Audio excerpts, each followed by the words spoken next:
débrief ensemble. 8 groupes donc. On commence, si vous le voulez bien. Naturellement, j'ai envie de dire, avec le Paris Saint-Germain, ce groupe relevé, le premier sentiment, j'allais dire, avec un peu de recul, 2-3 minutes là parce que c'est tout frais, ce groupe relevé donc pour les hommes de Luis Enrique, ce sera quand même une nouveauté lors de voir le comportement de ce PSG-là face à des clubs, une fois de plus, assez relevés, et ça n'a pas toujours été le cas les dernières années. Oui, c'est vrai qu'ils avaient toujours un énorme dans leur groupe, mais ils avaient quand même d'autres équipes vraiment plus simples qui étaient à leur portée. Là, ce qui est intéressant, c'est qu'ils ont presque le tirage le plus dur de leur histoire récente et qu'ils ont fait un virage à 180 degrés avec un nouvel entraîneur, beaucoup de changements dans l'équipe. Donc, on se dit que le PSG aura peut-être besoin de temps. Et ben là, le tirage d'aujourd'hui, ça veut simplement dire qu'ils vont avoir un peu moins de temps pour être au très très haut niveau. Il va falloir se mettre très vite dedans au niveau du rythme et de l'intensité LDC. Ligue des Champions. On va revenir sur le PSG dans un instant, dans le détail. Lens donc, avec là, alors forcément, vu les clubs de départ, on se dit que c'est jouable et on va une fois de plus prendre le temps d'en parler. Le FC Séville, Arsenal et le PSV Eindhoven, ça c'est pour la photographie donc des différents groupes concernant nos représentants français. Le PSG du coup, est-ce que... J'ai envie de vous poser la question, Habib, est-ce que ce groupe-là, finalement, derrière le PSG, en termes d'adversité, n'est pas finalement assez homogène quand on regarde les clubs, Borussia Dortmund, AC Milan, Newcastle? C'est des bons clubs, mais il y a une forme d'homogénéité quand même dans ce que ces adversaires-là vont pouvoir proposer. Clairement, le Paris Saint-Germain doit être au-dessus et au-dessus de ces trois équipes-là. Ce qui m'apparaît être une difficulté, c'est que le PSG, dans son histoire récente en Ligue des Champions, a toujours été déstabilisé émotionnellement par des grosses ambiances. Lorsqu'ils vont à Benfica, ils sont en difficulté parce qu'à un moment donné, le contexte émotionnel est très important. Là, ils vont vivre 3 contextes émotionnels qui sont chargés, mais chargés de pression. Est-ce qu'ils vont être capables de résister à ça? Normalement, ils doivent l'être. Mais lorsque vous allez à Newcastle, même si ce n'est pas une équipe aujourd'hui qui peut concurrencer le Paris Saint-Germain sur le papier, mais vous allez arriver, c'est 52 000 personnes. Lorsque vous allez au Borussia, ils ont perdu Bellingham, qui sont des joueurs très importants, mais vous allez arriver face à ce mur jaune. Émotionnellement, lorsqu'il y a la pression, c'est un stade qui est difficile à supporter. Donc, tous ces éléments-là font que le PSG étant forcément dans une poule qui va être difficile. Et là, c'est Milan. Ça reste demi-finaliste de la dernière Ligue des Champions. C'est ce que j'allais vous dire. Là, c'est Milan, Gauthier, et on va revoir quelques images anciennes, mais ça, c'est plus pour le petit clin d'œil. On a là, et Habib l'a dit, un club en confiance qui arrive sur sa lancée de la saison dernière. Un club qui a remporté, il faut aussi le rappeler, 7 fois la Ligue des Champions. On voit des images anciennes. Alors, c'est vrai que c'est pas une confrontation qu'on a eu l'habitude de voir ces dernières années, mais là, on est remonté plus de 20 ans en arrière. On est en 1995, la demi-finale de la Ligue des Champions, perdue par le Paris Saint-Germain face à l'AC Milan, 1-0 à l'aller au Parc des Princes, 2-0 au retour à San Siro. La dernière fois que les deux clubs se sont affrontés, c'était en phase de groupe de Ligue des Champions en 2001. Il y avait eu 1 partout à l'aller à Milan, 1 partout au Parc des Princes. Mais évidemment que c'est une équipe qui est sur la pente ascendante, qui a été championne d'Italie, qui l'année dernière a été demi-finaliste de la Ligue des Champions avec un contingent français très important. Et on en parlait tout à l'heure pendant le tirage. Il y aura aussi à travers cette rencontre des belles histoires avec les frères Hernandez qui vont s'affronter, avec également Mike Maignan qui va retrouver le Paris Saint-Germain. On a vu Leonardo, on a revu le maillot gris du Paris Saint-Germain. Ça alors, ça parle à toute une génération, ça nous ramène un petit peu en arrière. Non, c'est sûr. Et puis c'est surtout qu'il est ensuite passé à la direction du club, donc c'était le petit clin d'œil. Donc la poule, juste pour conclure, moi je pense que c'est la poule la plus relevée du tirage. Hein. C'est la poule, quand je regarde A, B, C, D... Expression toute faite, c'est le groupe, non, c'est le groupe de la mort. Le plus relevé en tous les cas. Comparé aux autres poules, pour moi, c'est vraiment la plus dure. Mais il y avait deux clubs à ne pas prendre dans le pot 3 et le pot 4. Dans le pot 3, c'était l'AC Milan. Dans le pot 4, c'était Newcastle. Et c'est les deux clubs que le Paris Saint-Germain a pris. Après, il faut aussi relativiser aujourd'hui l'expérience de Newcastle, qui revient en Ligue des Champions 21 ans après, qui là, en Première Ligue, dans des grandes affiches, vient de perdre successivement contre Manchester City et Liverpool. C'est une équipe qui va aussi redécouvrir la Ligue des Champions, même si, comme Habib l'a dit, il le connaît mieux que quiconque. Il y a une ambiance assez exceptionnelle qui va jouer évidemment dans ces affrontements et Paris va découvrir ça prochainement. On va parler du RC Lens dans un instant, mais on rappelle que terminer en tête du groupe, Habib, normalement, ça veut dire un adversaire plus clément en 8e de finale. On peut revoir ensemble le groupe du PSG, mais si on essaye de se projeter, forcément très important de ne pas faire d'écart et de faute là sur ces 6 premiers matchs-là, par définition. l'émission. Oui, après, vous savez, moi, je mets pas beaucoup d'importance sur la logique de premier ou deuxième parce qu'on a vu que des deuxièmes de groupe ont gagné la Ligue des Champions sur les histoires récentes. Mais Sur par le contre, message, le PSG a été impacté. Et le message, Et exactement. Pour le coup, le Paris Saint-Germain est impacté. Donc, c'est pas. Moi, je reste sur mon discours de dire premier ou deuxième. Bon, par contre, pour le PSG, ça a eu une importance. Oui. Parce qu'ils ont sur souvent le- des sur mauvais le- voilà. tirages après. encore. Exactement. Il suffit de regarder les 2 saisons précédentes. Il y a 2 ans, Paris termine deuxième derrière Manchester City. Manchester City qui joue le Sporting en 8e de finale. Paris qui tombe sur le Real Madrid. L'année dernière, pareil. Paris termine deuxième derrière Benfica. Benfica qui tombe sur Bruges. Et Paris qui tombe sur le Bayern Munich. C'est pas Donc, pareil. on se rend compte quand même dans l'histoire récente du Paris Saint-Germain qu'il y a une différence entre terminer premier et deuxième, même si c'est vrai que Paris, en terminant premier, a déjà pris des très gros aussi en 8e de finale. Votre voyage, me dit-on, à Newcastle est réservé avec Paul Choucriel bien sûr. pour Newcastle, Bien Paris sûr. Saint-Germain. C'est à la Habib, maison. Il connaît la là, maison, faudra hein. bloquer C'est la la veille, maison. le jour J et le non, lendemain. c'est bon, y a pas Parce de que le problème. retour d'Habib.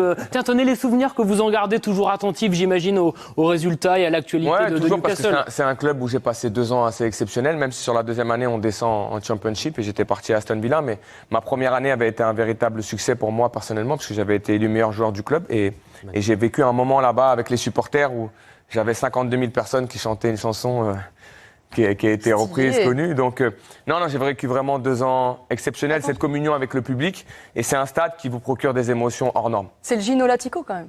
Oui, c'est vrai également. Eh oui. Et oui, David Ginola qui sera avec nous aussi.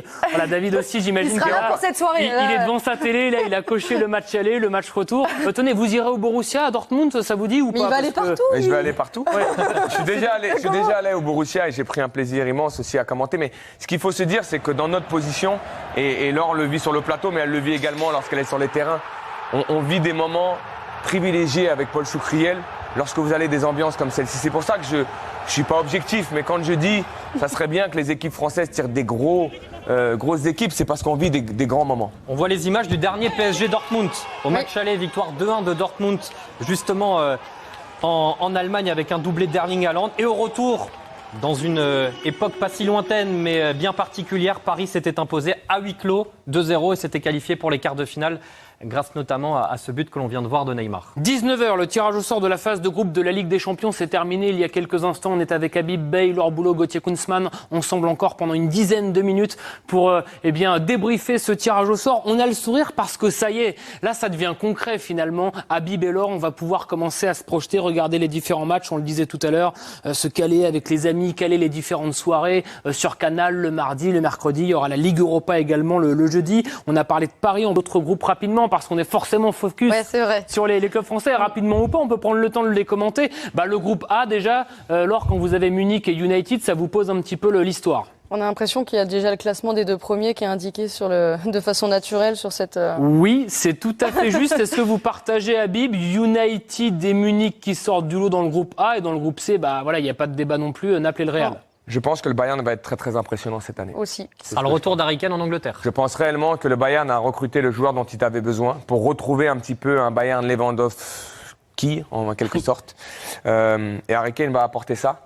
Et je pense que Manchester United, pour ce que je vois depuis le début de saison, je ne suis pas inquiet, mais pour l'instant, il ne m'envoie pas quelque chose de très important. Mais dans ce groupe-là, ils seront forcément favoris avec le Bayern Munich. Et Le les groupe trois- D est assez ouvert. Oui, exactement, j'allais vous le dire. Derrière l'Inter Milan, c'est vrai qu'entre le Benfica, Salzbourg et la Real Sociedad, peut y avoir bataille, peut y avoir match, encore 3 groupes à découvrir et on aura été complet sur ce tirage au sort de la phase de groupe de la Ligue des Champions, EGH. Le G, c'est la promenade de santé. Je vais l'appeler pour City, ce groupe. C'est incroyable. Oui, Non. pour City, normalement, ça doit être... Normalement, il y a non, combien mais de c'est matchs? sûr. Il y a 6 matchs, 3 x 6, 6 x 3, 18. Ça doit faire 18 points. Ouais. À l'arrivée, j'ai eu un doute. Normalement, il devrait faire une Bayern. Waouh, j'ai eu un doute sur Bravo, 6 fois Clément. 3. Ce qui est intéressant pour City, c'est que comme ils n'ont pas De Bruyne pendant un long moment, peut-être qu'il reviendra lorsqu'ils auront fait leur petite promenade de santé en phase de poule pour justement attaquer les 8e de finale. Bien, on va quasiment se quitter là-dessus. Paris et Lens, vous avez les groupes en tête, les journées quand même, parce que ça c'est important, les dates à vous communiquer pour ce retour de la Ligue des Champions sur Canal+. La première journée dans 3 semaines, les 19 et 20 septembre prochain. Ce sera quand même moins serré que la saison dernière avec la Ligue des Champions. Ça a son importance. Ça veut dire que les clubs et les joueurs vont pouvoir souffler un petit peu entre les matchs. Et puis ensuite, on enchaînera au mois d'octobre, novembre, décembre. Phase de groupe qui se terminera donc les 12 et 13 décembre avec, on l'espère, à l'arrivée, deux clubs français qualifiés pour les huitièmes de finale de cette Ligue des Champions. Demain, on remet ça avec le tirage au sort de la Ligue Europa. Gauthier Kunzmann sera là à partir de 13h. Gauthier, pour notamment vivre ensemble le tirage de Marseille, de Rennes, de Toulouse, 13h sur Canal+ Foot, et dans la foulée, le tirage au sort de la Ligue Europa Conférence. Avec Lille, on l'espère. Avec Lille, on l'espère, on aura le verdict, la réponse ce soir. Merci à tous les trois. Merci à vous. Plaisir de vous retrouver et ce soir et dans les jours à venir, évidemment, en Ligue des Champions. On va remercier Emmanuel Paye, Laurent Lachan, toutes les équipes mobilisées ce soir et à très vite donc pour le retour de la Ligue des Champions. N'oubliez pas, 20h20, Canal+ Foot. Moi je dis Vitix, et toi vous allez bien? Moi ça va pas. Après ce tirage, mais c'est même plus un tirage, c'est un trucage. Faut dire la vérité, chaque année on tombe sur des groupes difficiles. C'est pas possible. Non mais c'est fait exprès, il y a quelque chose. Moi je vous le dis concrètement, il y a un complot contre le PSG. Ils veulent pas qu'on gagne la Ligue des Champions. Chaque année on tombe sur du lourd. Et chaque année on régresse. Chaque année c'est des nouvelles questions qui se posent. Avant on se disait mais comment on va faire pour passer l'écart? Ensuite on se disait comment on va faire pour passer les huitièmes. Et là on se dit comment on va faire pour passer la phase de poule. Maintenant on se dit ça, comment on va faire? T'as vu le groupe qu'on a? On a eu le groupe de la mort. Mais dès que j'ai la main tremblante d'Abidal en train de prendre les ballons, toi j'ai eu peur, je me suis dit ah non c'est bon, on est dans la merde. Abidal en tant que joueur, toi il était là, il savait récupérer les ballons. Mais quand tu vois comment il récupère les ballons dans les sauts, quand tu vois sa main comment elle bouge, tu dis oh non, il y a un coup foireux qui se prépare. Là on va affronter le Borussia Dortmund, une équipe de jeunes, mais à chaque fois leur équipe est rajeunie. À chaque fois, l'année dernière, le meilleur joueur c'était Bellingham, 19 ans. À chaque fois leur équipe est rajeunie, ça rajeunit, mais le talent il est toujours là. Le talent suffit en fait, c'est ça. Non, même Marco Reus, c'est le plus vieux, mais il a l'air d'être le plus jeune le mec. Oh non, il n'y a que son corps qui est trop vieux, enfin, il se blesse trop, il n'y a que ça. Mais même lui il a l'air trop jeune, même leur entraîneur il est jeune. C'est fou! Affronter des mecs comme ça, il faut pas les sous-estimer. Deuxième de Bundesliga la dernière à 1 point je pense à la dernière minute. Faut pas les sous-estimer ces mecs-là. Et pareil pour le Milan AC. Il y en a beaucoup qui ont dit oui, Borussia Dortmund, Milan, mais c'est des clubs un peu seconde zone, le PSG au-dessus. Attention! Parce que, attention, le Milan AC, c'est le Milan AC. Au goal, ils ont Mac Maignan, Mac Aimant. Le mec, il aimante les ballons. C'est un gardien d'exception. Au goal, ils ont lui, Mac Maignan, Michael Jordan Maignan. Le mec saute sur tous les ballons. Une détente, il attrape pas les ballons. Il dunk les ballons. Nous, on a Gianluigi de la Roma, Gianluigi Buffon. Sérieux, le mec il a le temps de réaction d'un mec de 46 ans. Et en attaque, il y a encore le Giroud national. Le mec veut pas partir à la retraite. Ah, mais depuis qu'il y a la réforme de retraite, le mec veut pas partir à la retraite. Ah non, il veut pas. Il a vu qu'il devait encore cotiser pendant 2-3 ans. Bah, il continue. Le mec ne veut pas. Chaque année, on lui dit prépare la relève, prépare la relève.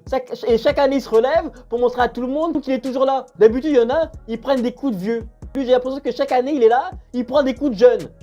Il est là, il arrive à mettre 2-3 buts, il fait ses statistiques. Il est toujours là, il va continuer jusqu'à quel âge? 45 ans. Faudra se méfier de lui, parce que lui il peut être là, il peut se faire oublier, il peut marquer. Faudra se méfier de lui, attention. Et ensuite Newcastle, mais là je me dis carrément Newcastle, là c'est une blague du président de la FIFA. Là c'est l'ironie du sort. C'est pas possible. Non, parce que Newcastle c'est l'opposé du PSG. Ils ont beaucoup d'argent, mais il y a un recrutement intelligent, il y a un projet, ils savent où ils vont, il y a un fond de jeu, alors que nous on est tout l'opposé. Il a fallu carrément 10 ans pour qu'il y ait un peu un fond de jeu. La situation est chaotique. On a un joueur, on sait même pas si dans 6 mois il sera encore là. On sait même pas si en janvier il sera encore là. Et c'est notre meilleur joueur en plus. Et on sait pas. On sait pas. On joue avec un mec, on sait pas s'il va rester. On n'a même pas de numéro 9. Ne me parlez même pas de Gonzalo Ramos. On n'a même pas de numéro 9. Le Colomani, on sait même pas, il vient pas, il vient. On sait pas. La situation, elle est chaotique. Mais si on passe pas la phase de poule, alors là, elle sera catastrophique. Mais je pense que le PSG peut au moins terminer deuxième, voire premier. En fait, ça va vraiment dépendre de ce que Luis Enrique arrive à inculquer à Luis Enrique et de Mbappé. Ça va vraiment dépendre de 2 hommes. Notre Ligue des Champions va dépendre de 2 hommes. Ça va dépendre que d'eux. Mais dites-moi dans les commentaires ce que vous en pensez. Que pour vous, dans le PSG peut terminer premier de cette poule facilement. Que c'est nous qui sommes pessimistes. Dites-moi dans les commentaires. Et on se capte plus tard.